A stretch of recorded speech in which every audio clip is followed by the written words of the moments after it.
cut out of the will by mom and stepdad.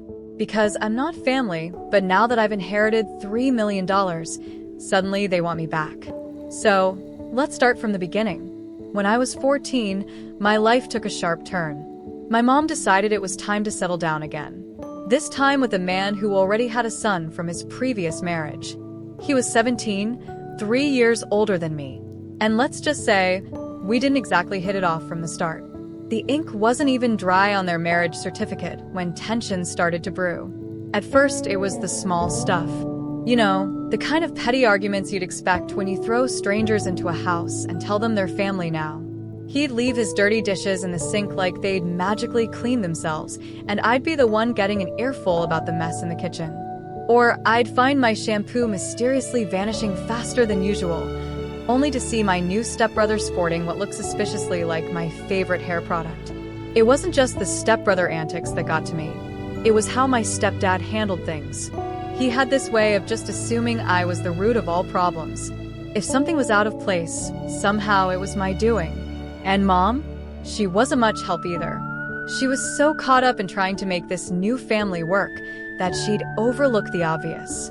Always smoothing things over, making excuses for why my stepbrother could do no wrong. A year into this new family setup, mom and stepdad had news. They were expecting. That's when the dynamic really shifted. Suddenly, it was all about preparing for the new baby. The house needed redecorating, and guess whose room was conveniently chosen for the nursery? Yep, mine. So, I got shuffled to the smaller guest room, which barely had space for my stuff.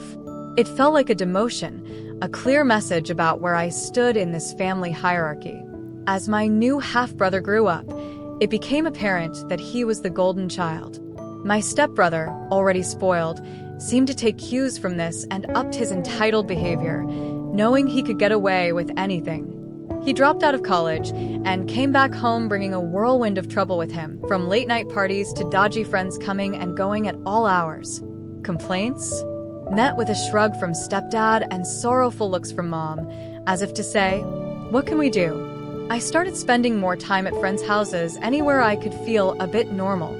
School became my escape. I joined clubs, stayed late for extra classes, anything to avoid going home before I absolutely had to. This wasn't just teenage rebellion. It was survival. The atmosphere at home was suffocating, like constantly walking on eggshells, waiting for the next blow-up. One particular evening stands out in my memory. I had come home later than usual after a school project. The house was quiet, too quiet, which was unusual. I found a note on the fridge saying they'd gone out for dinner, a family dinner I wasn't told about. It was a simple message, but it hit me hard. It was as if they'd forgotten I existed unless I was there to be blamed for something. The breaking point came not long after my 18th birthday. I'd saved up some money from a part-time job, a job I got despite stepdad's complaints about how it would affect my studies, which was just another way of saying he didn't like not having me around to pin things on. I came home one day to find my room turned upside down. Stepbrother had thrown a party while the parents were out, and somehow my room became the casualty. Beer stains on my project papers, a broken lamp, and my privacy completely violated. I confronted them all at breakfast the next day. Stepdad's response, cold and dismissive, saying I should have been more responsible with my belongings. Mom just sighed and mentioned something about families sticking together and letting things go. But I was done letting things go. During those teenage years, it seemed like everything I did was under a microscope, but not in the caring, let's help you grow kind of way. More like, let's catch you doing something wrong. My stepbrother, who had become pretty much a professional couch potato, was somehow always off the hook. My little half-brother was just a kid, sure, but the amount of coddling he got made it clear who the favorites were. I remember working on a big science project that I was really excited about. I needed quiet and space, both of which were in short supply at home. I tried to set up a little workspace in the corner of the living room, but it was like I had set up in the middle of Times Square. My stepbrother would blast his music, my little brother would be running around screaming, and there was my stepdad, always finding some reason to tell me to move my stuff. You're taking up too much space, he'd say, or your project is making a mess. It was frustrating. I felt like I was trying to build something delicate in the middle of a tornado. One day, I'd had enough. I packed up my project and marched over to a friend's house. Her parents were always welcoming, and they let me spread out my work in their quiet dining room. It was the first time in a long time that I felt like I could think straight. That's when it hit me how abnormal my home life had become. My friend noticed my relief at just being able to work in peace. "You're always welcome here," she said one day, seeing the stress melt off me the minute I stepped into her house. It was a simple gesture, but it meant the world to me. It also made me realize that this wasn't how it was supposed to be. Home should be your safe place, not somewhere you escape from. I started picking up more shifts at my part-time job. If I wasn't at school or at a friend's place, I was working. Not just for the money, but because each hour away from home was a little easier to breathe. My stepdad didn't like it, always ranting about how a job was distracting me from schoolwork. But I knew the real reason he didn't like it. I wasn't around as much for him to find fault with. As I saved up, the plan to move out started forming more solidly in my mind. I knew it wasn't going to be easy. There was no way my mom and stepdad would take it well. But the more I thought about it, the more it felt like the only way I could get some control over my life. Then came the day I finally told them. I'd found a small apartment not too far from college, and it was affordable on my budget. I sat them down, trying to keep my voice steady. "I'm moving out," I announced. The room went quiet. Too quiet. You could cut the tension with a knife. My stepdad was the first to react. "You think you're ready to live on your own at your age?" he scoffed. My mom just sat there, looking between us, her face unreadable. I replied, trying to sound more confident than I felt. "I need my own space. I've saved up enough to manage." The argument that followed was brutal. Accusations were thrown about how ungrateful I was, how I was just trying to get away from my responsibilities at home. My stepdad even tried to guilt me about leaving my little brother behind.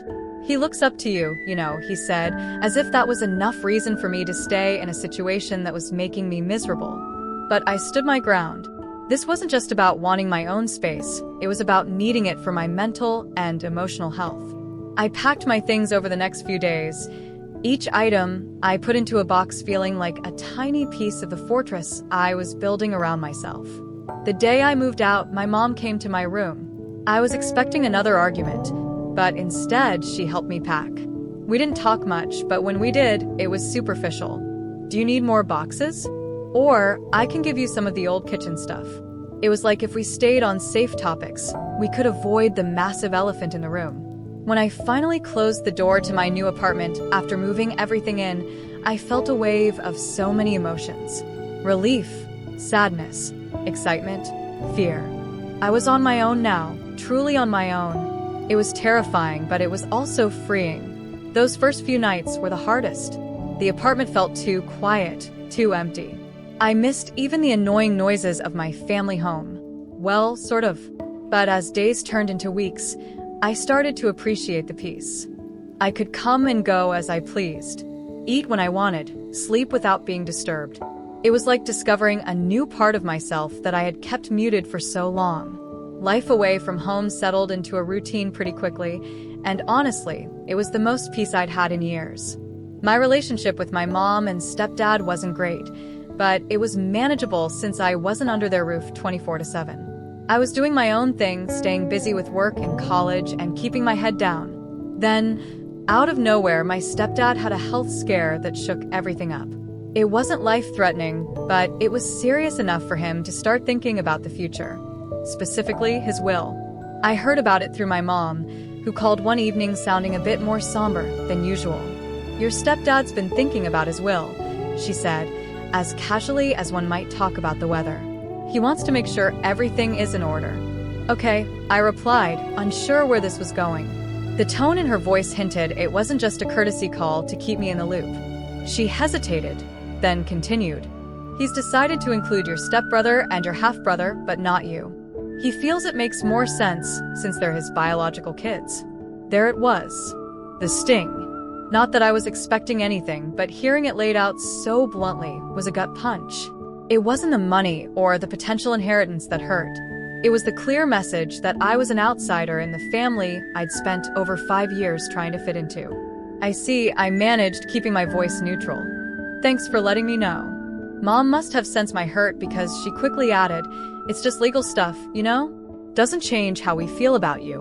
Right, I said, not really believing her. The conversation awkwardly drifted to other topics before ending, but the damage was done. That night, I lay in bed, staring at the ceiling, feeling that familiar ache of not belonging. The weeks that followed were tough. I mulled over the conversation again and again. Part of me wanted to confront my stepdad, demand an explanation, or at least tell him how much he'd hurt me. But another part of me wondered why I even cared. I hadn't felt like a part of their family for years. Why was this any different? I decided to pull back, limit my visits even more. It was a defense mechanism, I guess. Protecting myself from being hurt further by people who had already shown they didn't consider me family when it really counted. Then the actual wake-up call came. It wasn't a dramatic event.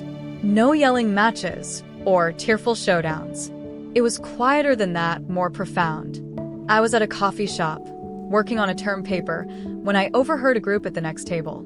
They were laughing, sharing stories about their families, the usual ups and downs, normal stuff. And it hit me I didn't have that. I hadn't had it for a long time, if ever. That realization sparked something in me.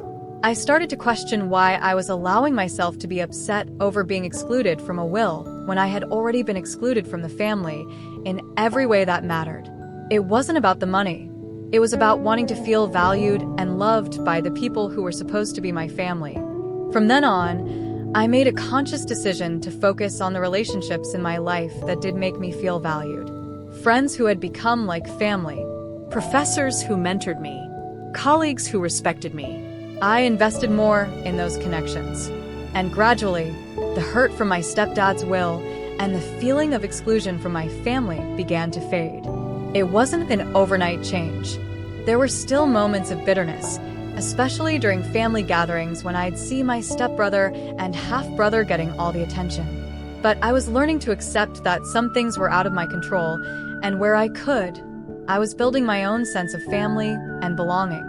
The real test came when my stepdad's health scare passed and life returned to normal for them. I was invited over for a family dinner, a celebration of sorts that he was doing better. I went, more out of a sense of obligation than anything else. The dinner was as awkward as I expected. My stepdad talked about his recovery. Everyone cooed over my half-brother's latest school achievements, and my stepbrother bragged about a new job. I sat there, mostly quiet, and it was clear I was the odd one out. But this time, it didn't hurt as much. I had reached a place of peace with my role in this family. I was the outsider, and that was okay because outside that house, I had people who cared about me for me, not for what I could bring to a will or a family name. After dinner, I left early, making some excuse about an early morning. As I drove home, I felt a weight lift off my shoulders. I was okay, really okay, for the first time in years. I had faced the reality of my situation, dealt with the emotional fallout, and come out the other side stronger and more self-assured. If there's one thing I've learned, it's that life has a funny way of throwing you surprises when you least expect it. After getting comfortable in my own routine and accepting the limited, if not strained, relationship with my family, I got a call one afternoon that turned everything on its head. The call was from a lawyer, someone I'd never heard of before, who introduced himself in a formal, almost apologetic tone. He asked if I had a few minutes to discuss the estate of my grandaunt, my dad's mother's sister. Honestly, I barely remembered her. She was one of those relatives you hear about in stories from your parents, but don't really know. She had no children of her own, and I remembered her being mentioned as someone who helped raise my dad.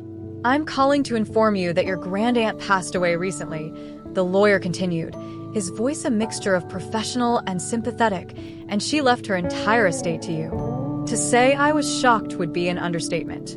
I felt a mix of emotions, sadness for her passing, confusion about why she chose me, and an overwhelming sense of responsibility about what was coming next. The lawyer explained that my grandaunt had been quite well off, having invested wisely over her lifetime.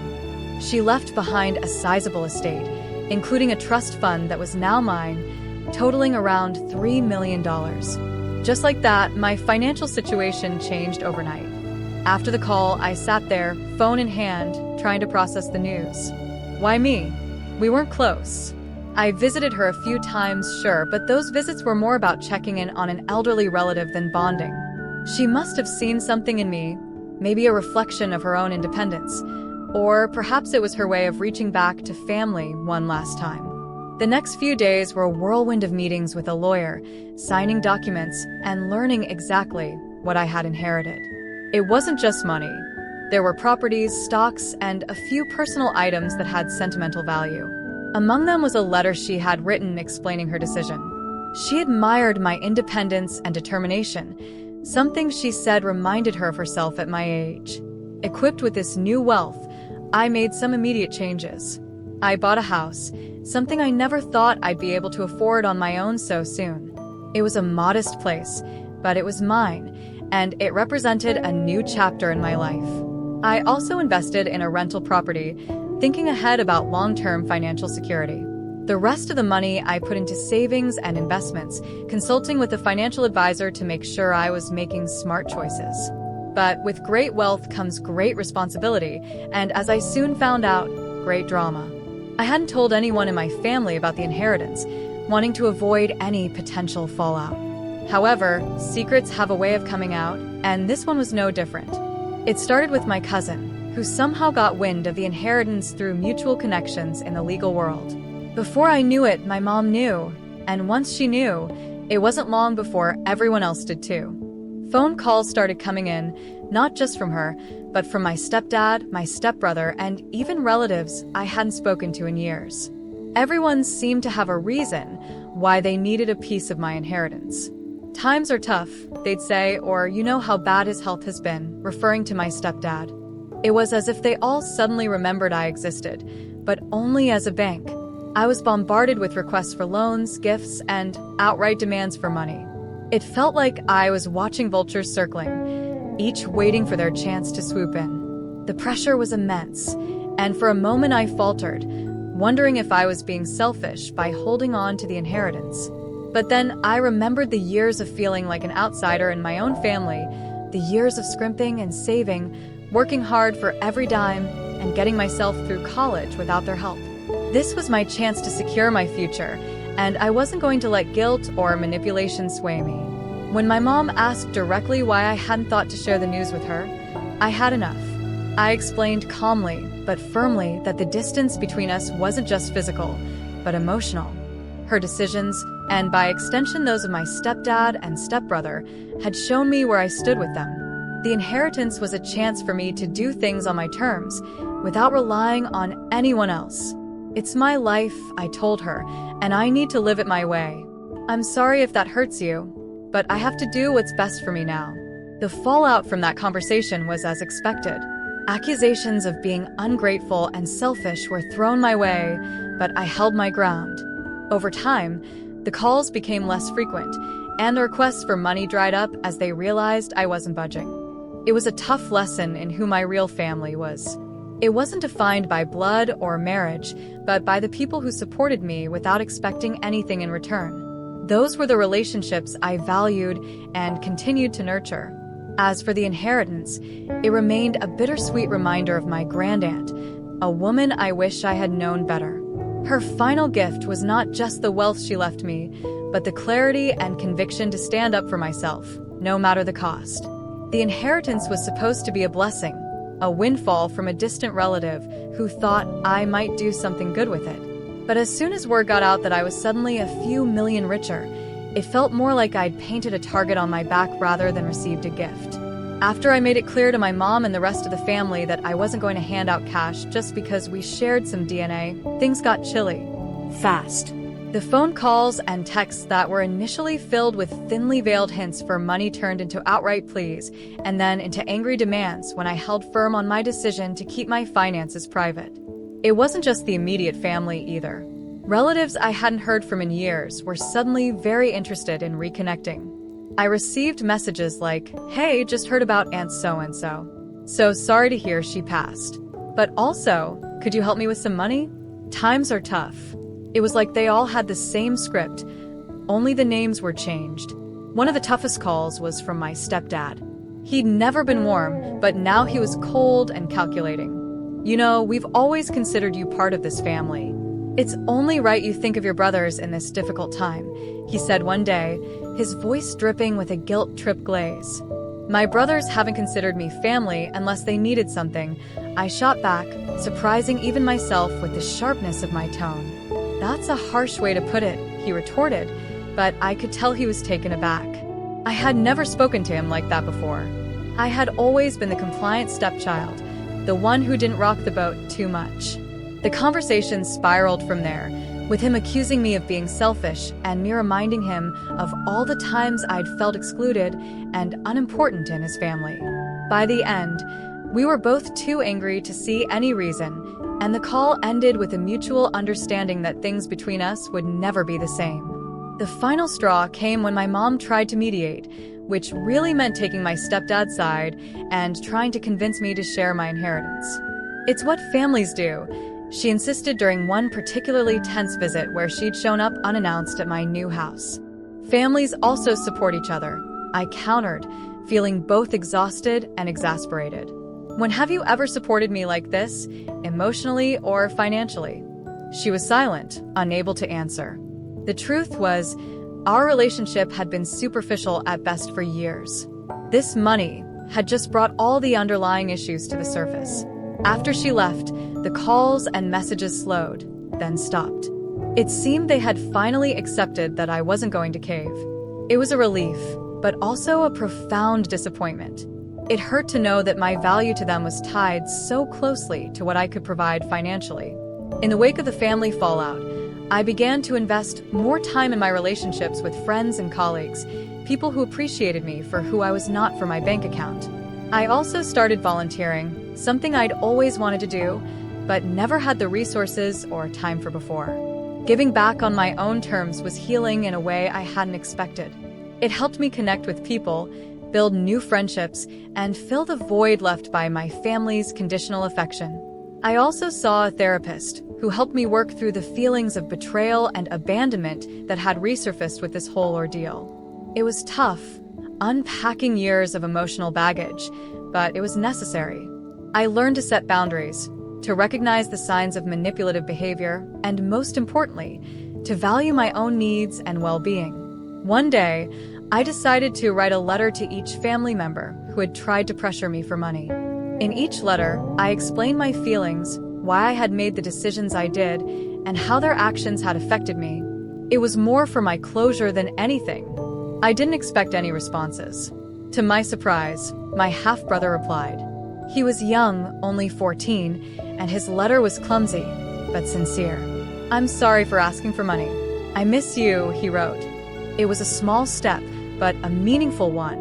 We started texting, small conversations about school and his hobbies. It wasn't much, but it was something, a possible bridge to rebuilding at least one family connection. Update 1. Hey everyone, just wanted to update you all on what's been going on since I last posted. It's been a few weeks and honestly, I wish I could say things have gotten better, but they've actually gone from bad to much worse. I appreciate all the support and advice you guys have given me. It's been a lifeline during this crazy time. So, after everything blew up with my family, my mom reached out to me in August wanting to talk.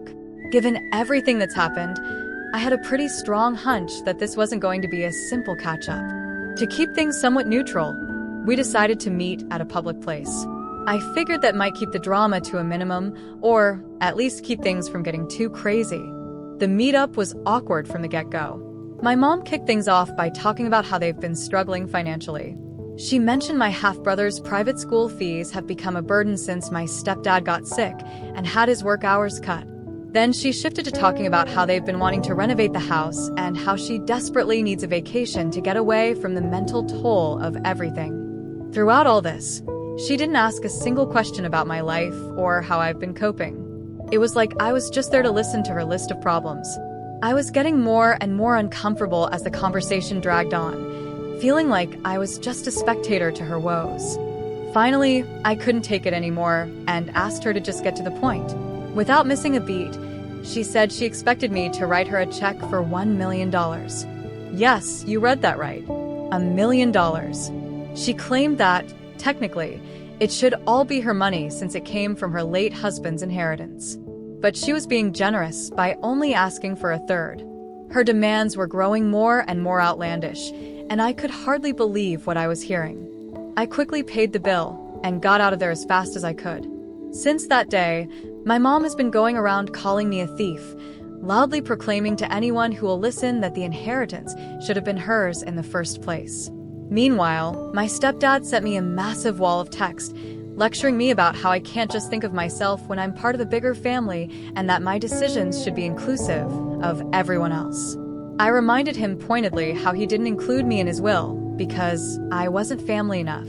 That seemed to shut him up temporarily, but I doubt it's the end of it. Things have spiraled into absolute madness since then. Both my mom and stepdad have been bad-mouthing me all over the place, and I'm honestly a bit scared about what they might do next. It feels like they're trying to turn everyone against me, painting me as the bad guy in a situation they've blown way out of proportion. I'm trying to stay strong and keep a level head, but it's tough when it feels like the people who are supposed to support you are out to make your life harder. I'll keep you all updated if anything changes, but right now, it's just one big mess. Thanks again for all your support and advice. It really helps to know there are people out there who understand and care. Update 2. Hey everyone, dropping in again for a big update. Trust me, it's been a whirlwind these past few weeks, and honestly, I'm just trying to keep my head above water with all the crazy stuff that's been happening. I really appreciate all the support and advice you all have been throwing my way. It's been a huge help in navigating this chaos. So, thank you a ton. So, here's the scoop. A few weeks back, out of nowhere, I get this super official-looking letter in the mail. It's from some lawyer I've never heard of, claiming that my mom is suing me for a huge chunk of my inheritance. Yeah, you heard that right. My own mom suing me. My initial reaction? Full-blown panic. I mean, who wouldn't freak out? My mind was racing, thinking about all the legal battles I'd have to face. But then, just when I thought it couldn't get any more soap opera-worthy, my stepdad sends me this ominous text. He's all like, "You'll regret not sharing your money because now we're going to take you for everything you're worth." It was like something out of a bad movie. The villainous step-parent twisting the knife. Seriously? The audacity had my jaw on the floor. Rattled, but not beaten, I send everything over to my attorney, expecting a whole ordeal. But get this. My attorney literally laughed when he read the letter. Not just a chuckle, but a full-on, "Are you kidding me?" kind of laugh. He tossed the letter into the trash and told me not to lose any sleep over it. According to him, my grandaunt's will is locked down tighter than Fort Knox. There's no way my mom can touch anything legally because she isn't even a descendant, and the will spells out the beneficiaries clear as day. But because my attorney is the thorough kind of guy he is, he didn't stop there. He dug a bit deeper into this so-called lawyer who sent the letter. Turns out, the office address listed is some rundown building that looks like it hasn't seen a tenant in years. And the phone number? Disconnected. No longer in service. Looks like my parents got desperate and decided to hire some fly-by-night, probably not even legit, lawyer in a last-ditch effort to scare me into coughing up some cash. Realizing they were just trying to bluff me into surrendering part of my inheritance was both a relief and a wake-up call. They actually thought they could strong-arm me with some half-baked legal threat. The nerve, right? Knowing this, I felt a huge weight lift off my shoulders. I mean, I was gearing up for a legal showdown. But now? I'm just shaking my head at the lengths they'd go to. So with that drama sort of deflated, I decided I needed a break from all the madness. I'd been on edge, losing sleep, and just generally stressed out. I talked it over with my buddies, and we all agreed. It's time for a little getaway. So I'm taking some time off work to go traveling with my friends next week. Nothing fancy, just a road trip to some places we've always talked about visiting but never got around to. I think a change of scenery is exactly what I need to clear my head and recharge. It's weird, though, thinking about how things have unfolded. I used to look up to my mom and stepdad, you know? And now, seeing how they've acted, it's disappointing. But I'm learning that sometimes you have to step back from the people who are supposed to support you when they start pulling you down instead. It's not easy, but it's necessary. Anyway, I'm really looking forward to this trip. A bit of adventure, some good laughs, and quality time with friends, just what the doctor ordered to get away from the family drama. I'll keep you all posted on how it goes, and if anything else pops up on the home front. But for now, I'm focusing on the positive, on moving forward and not letting this whole mess drag me down anymore. Thanks again for all the support and advice. This community has been my rock through this storm,